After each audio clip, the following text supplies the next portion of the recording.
4 hour news আপডেটে আপনাদের সকলকে স্বাগত জানাই।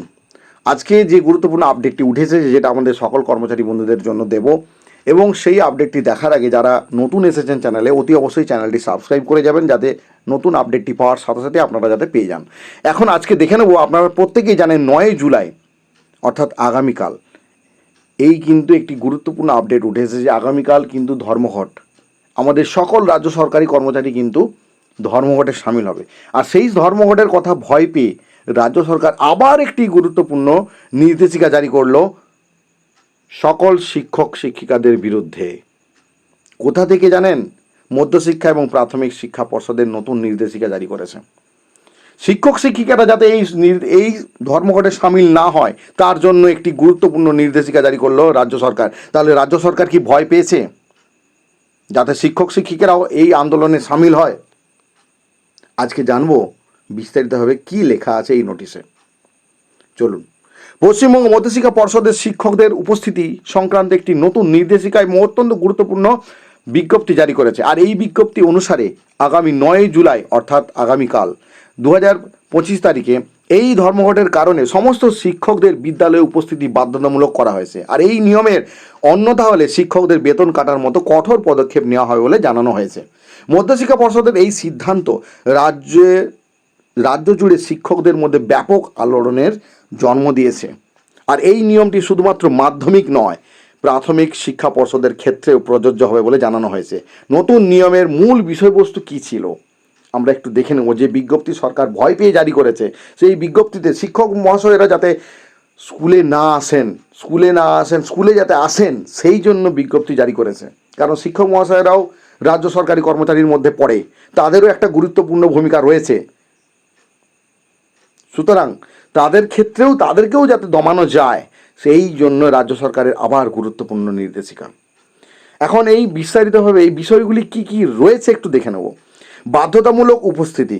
বিজ্ঞপ্তিতে স্পষ্ট করে বলা হয়েছে 9 জুলাই 2025 তারিখে সমস্ত শিক্ষকদের উপস্থিতি কিন্তু বাধ্যতামূলক। কোনো প্রকার অজুহাত কিন্তু গ্রহণযোগ্য হবে না, এবং এই দিনটিকে অত্যন্ত গুরুত্ব সহকারে দেখার নির্দেশ দেওয়া হয়েছে। অনুপস্থিতির বেতন কাটা যাবে। যদি কোনো শিক্ষক ওই নির্দিষ্ট দিনে অনুপস্থিত থাকেন তাহলে তাদের বেতন থেকে সেই দিনের টাকা কেটে নেওয়া হবে। এটি একটি কঠোর পদক্ষেপ যা সময়ে যাতে আসে এবং দায়িত্ববোধ বাড়াতে। কেন শিক্ষক মহাশয়রা কি দায়িত্ব নেয় না? শিক্ষক মহাশয়রা আসে বলে আজকে এত বড় মেরুদণ্ড, জাতির ভবিষ্যৎ কিন্তু এই শিক্ষক মহাশয়রা। তারা যে কোনো প্রত্যেকটা কাজে প্রত্যেকটা অন্যায় সরকারের বিরুদ্ধে কিন্তু রুখে দাঁড়ায়। তাই তাদেরকেও গুরুত্বপূর্ণ নোটিশ পাঠিয়ে তাদের যাতে ধর্মঘটটা সুষ্ঠুভাবে পরিচালিত না হয় সেই জন্য তাদেরকেও আইনি নোটিশ পাঠানো, তাদেরকেও নির্দেশিকা জারি করা হলো। Show cause notice. অনুপস্থিত শিক্ষকদের বিরুদ্ধে শুধুমাত্র বেতন কেটেই কিন্তু নেওয়া হবে না, তাদের একটি শোকজ নোটিশও পাঠানো হবে। এই নোটিশের জবাব শিক্ষকদের 31 জুলাই 2025 তারিখের মধ্যে কিন্তু দিতে হবে। সন্তোষজনক কারণ কিন্তু দেখাতে হবে। আপনি যদি অনুপস্থিত থাকেন বিদ্যালয়ে, সেক্ষেত্রে আপনার অনুপস্থিতির সন্তোষজনক কারণ কিন্তু আপনাকে দেখাতে হবে। যদি না দেখাতে পারেন তাহলে কিন্তু আপনার বিরুদ্ধে শৃঙ্খলা ভঙ্গের ব্যবস্থা কিন্তু নেওয়া হবে। শৃঙ্খলা ভঙ্গজনিত কারণে আপনাকে ব্যবস্থা নেওয়া হবে।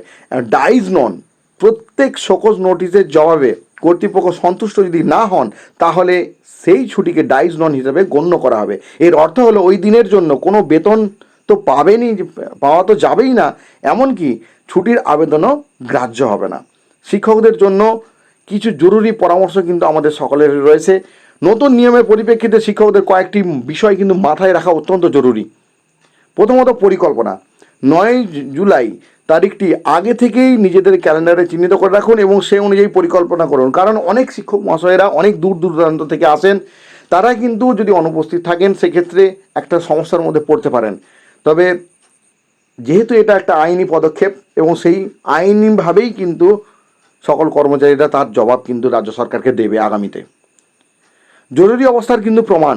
যদি কোনো অত্যন্ত জরুরি কারণে আপনি অনুপস্থিত থাকতে বাধ্য হন তাহলে তার সাপেক্ষে প্রয়োজনীয় সমস্ত প্রমাণপত্র কিন্তু সংগ্রহ করে রাখুন।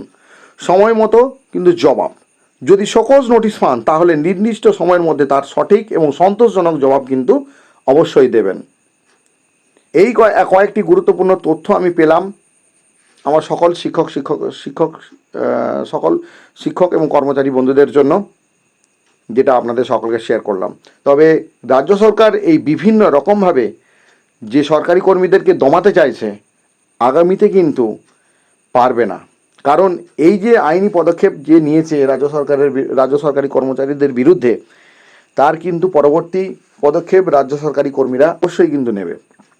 এই একটি গুরুত্বপূর্ণ আপডেট উঠে এসেছিল, যেটা আমি সকল কর্মচারীদের বন্ধুদের জন্য শেয়ার করলাম। ধন্যবাদ।